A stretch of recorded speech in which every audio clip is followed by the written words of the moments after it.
নমস্কার বন্ধুরা, মা ও মেয়ে রান্নাঘরে আপনাদের সকলকে স্বাগতম। শীতের শুরুতে নতুন ধরনের পিঠের রেসিপি আপনাদের সঙ্গে শেয়ার করছি। শকরেলি পিঠে বানানোর জন্য চালের গুঁড়ো, এখানে আমি 1 বাটি চালের গুঁড়ো নিয়ে নেব।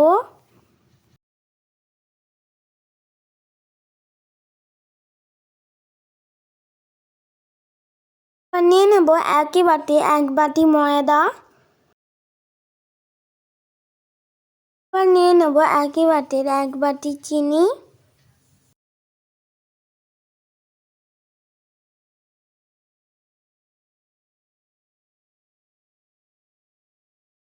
নিয়ে নেব 1 বাটি জল। আর এই জলটা চিনির মধ্যে দিয়ে দেব। আর গ্যাসের উপর বসে আমি হালকা আঁচে চিনি আর জলটা দিয়ে এবার চিনি ও জল হালকা আঁচে আমি একটা সিরাপ তৈরি করে নেব।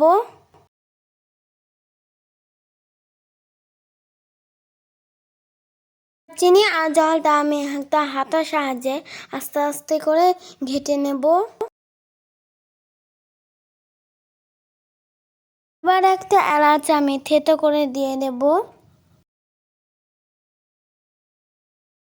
আপনারা চাইলে এলাচ দিতেও পারেন অথবা নাও দিতে পারেন।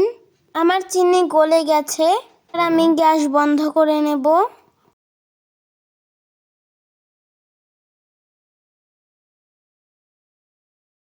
এবার চিনির সিরাপটাকে আমি ঠান্ডা করে নেব। হাতে আঙুল দিয়ে দেখবেন সিরাপটা ঠান্ডা হয়েছে কিনা। এবার চালের গুঁড়ো আর ময়দার মধ্যে দিয়ে দেব 1 চিমটি লবণ।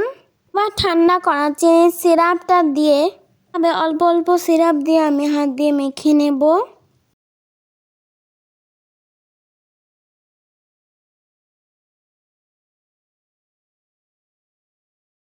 এভাবে অল্প অল্প করে দিতে হবে আর মাখতে হবে, একবারে দেওয়া যাবে না।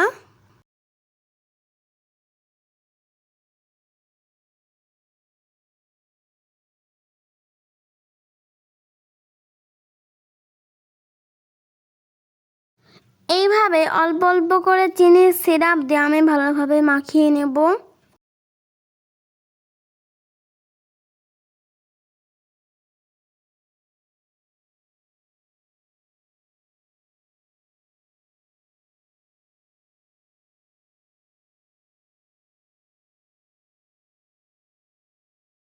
বন্ধুরা, এইভাবে হাত দিয়ে সুন্দর করে ফেটাতে হবে।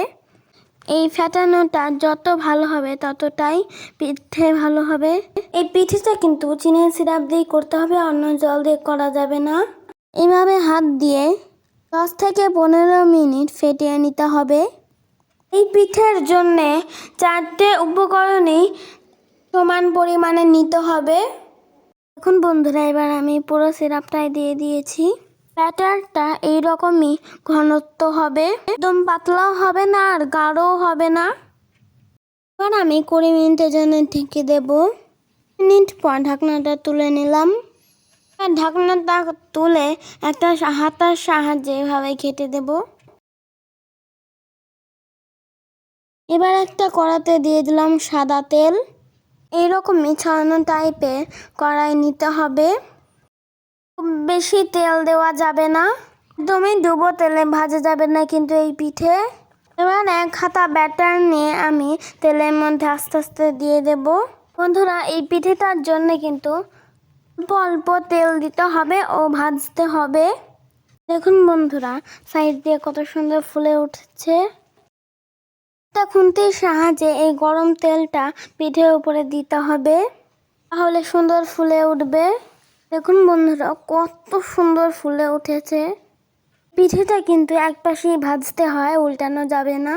এখন বন্ধুরা, কত সুন্দর হয়েছে। আর একই কড়াতে আরেকটা পিঠে আপনাদের তৈরি করে দেখাচ্ছি। এই শকরেলি পিঠে কিন্তু খেতে অসাধারণ লাগে। বন্ধুরা, আপনারা বাড়িতে একবার হলেও আপনারা প্লিজ এই রেসিপিটা ট্রাই করবেন, খেতে কিন্তু অসাধারণ হয়। এখন বন্ধুরা সাইড দিয়ে এইভাবে তেল দেওয়ায় কত সুন্দর ফুলে উঠেছে।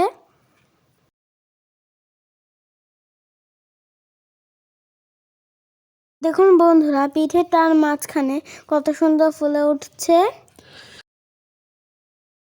আমার পিঠেটা ভাজা হয়ে গেছে, নামিয়ে নেব। দেখুন বন্ধুরা আমার সবগুলো পিঠে ভাজা হয়ে গেছে। রেসিপিটি কেমন লাগলো আপনারা প্লিজ একটা কমেন্ট করে জানাবেন। ভালো লাগলে লাইক শেয়ার ও সাবস্ক্রাইব করে আমাদের পাশে থাকবেন। একটা পিঠে ভেঙে আপনাদের দেখাচ্ছি। দেখুন বন্ধুরা মাঝখানে কত সুন্দর হয়েছে। ভিডিওটি এখানেই শেষ করছি, ততক্ষণের জন্য ভালো থাকবেন ও সুস্থ থাকবেন। Tata, bye bye.